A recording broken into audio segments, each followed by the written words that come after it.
RRB PO mains का paper हो चुका है। अब काफ़ी बच्चे जानना चाहते हैं कि एक्सपेक्टेड कट ऑफ क्या हो सकती है।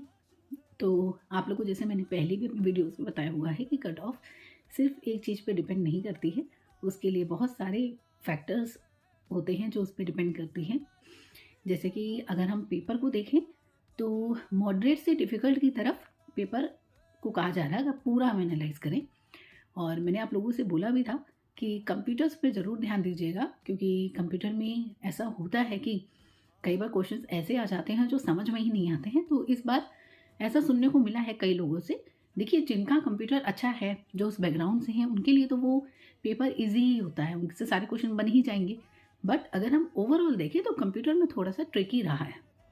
बाकी क्वांट थोड़ी सी मॉडरेट से डिफ़िकल्ट की तरफ रही है।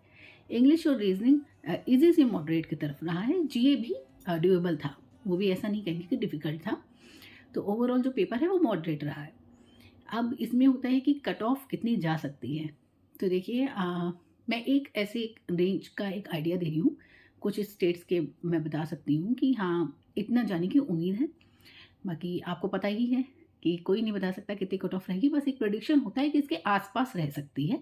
जैसे कि मैंने प्री में भी बताया था, आरआरबी पीओ प्री हो या क्लर्क हो, सब में। तो 64 से 75 के अराउंड कट ऑफ रह सकती है। और ये इन स्टेट्स की मैंने नोट किया हुआ है। ये उत्तर प्रदेश की मैं बताती हूँ, यूपी, राजस्थान, उड़ीसा, झारखंड, छत्तीसगढ़, बिहार, असम, इनकी रह सकती है इस रेंज में। ठीक, इसके अलावा और स्टेट में जिस हिसाब से वैकेंसी है तो उस हिसाब से होता है। अगर ज़्यादा वैकेंसी है कट ऑफ कम जाएगी, कम वैकेंसी है तो कट ऑफ ज़्यादा जाएगी। बट इस रेंज में इन स्टेट्स की रह सकती है। गुजरात की पूछ रहे थे मुझसे बच्चे, तो गुजरात की थोड़ी सी कम रहेगी, जहाँ तक मुझे लग रहा है कि 45 से 55 वाली रेंज में रहेगी। 45 से 52, 53 इस तरह की रेंज में रहेगी। तो अब आप सब जानना चाहते होंगे कि इंटरव्यू में कैसे क्या करें, क्योंकि आपको मैंने पहले भी बताया हुआ है कि मैंने आरआरबी क्लर्क और पीओ दोनों ही क्लियर किया था, और आरआरबी पीओ मैंने ज्वाइन किया। अभी भी मैं आरआरबी पीओ में ही वर्क कर रही हूँ। तो मैं आप लोग की पूरी हेल्प करूँगी जितनी मुझसे हो पाएगी कि इंटरव्यू में किस तरह से पढ़ना है, क्या पढ़ना है, कैसे पढ़ना है। पूरी वीडियो मैं अपनी चैनल पे ज़रूर अपलोड करूँगी। काफ़ी बच्चे पहले से ही पूछ रहे थे मुझसे कि इंटरव्यू में क्या कैसे पढ़ना होता है, तो उसके बारे में हम पूरी डिटेल में बात करेंगे। बाकी जिन बच्चों का आरआरबी क्लर्क मेंस है तो वो भी वीडियो मैंने अपने चैनल पे डाली हुई है, मैं लिंक प्रोवाइड कर दूँगी।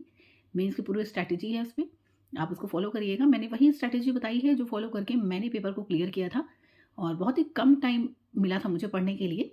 तो उस कम टाइम में अगर मैंने क्लियर किया है तो आप लोग आराम से क्लियर कर सकते हैं। तो बस बने रहिए मेरे चैनल पे।